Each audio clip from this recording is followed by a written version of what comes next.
Сүйінші, құрметті ағайын, сүйінші! Тарихи сәт!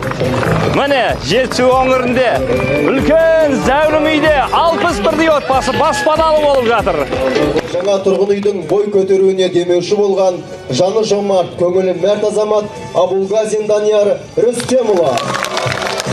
Баспаналы болуға шын мұқтаж жандарды анықтап, тізімін жасаған Қарекет қайырымдылық қорының құрылтайшысы Мадияр Серікбаев.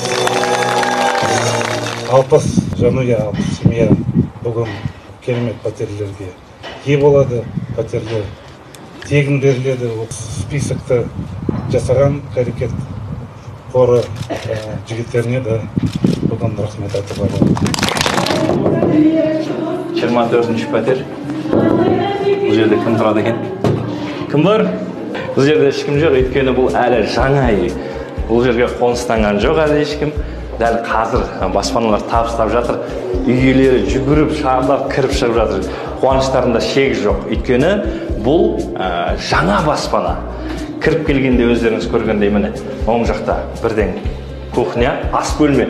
Бір кереметі Демеу Construction компаниясы Данияр ағамыз бастаған ұжым барлық жиһаздарын, ас бөлмеге керек жиһазды дайындап берген, және мынандай үлкен тоңазытқыш, жаңа тоңазытқыш, газбен барлық қамтамасыз етілген, жылу бар, үй деген жанып тұр кәдімгідей. Мына жерде ванна, санузелда қол жуатын, дәретханасы, жуынатын жер жеке, санузел раздельный, домофонына дейін. Алло! 24-ші пәтер. Бір бөлме спальный, балалардың бөлмесі болуы мүмкін. Мынау тағы бір спальный. Мына жағы зал екі есік екен. Мына екі есікті ол жерде зал екен. Міне үйдің артында жап-жаңа мектеп, үлкен мектеп. Спорт алаңы бар, футбол ойнайтын алаң, балаларға арналған алаң. Мына жақта мәдениет үйі бар, театр жанында. Бір кереметі. Мына үй жаңа және қосымша осы мүмкіндігі шектеулі жандарға арналған лифт көтермесі бар, көтеріп шығарады осындай.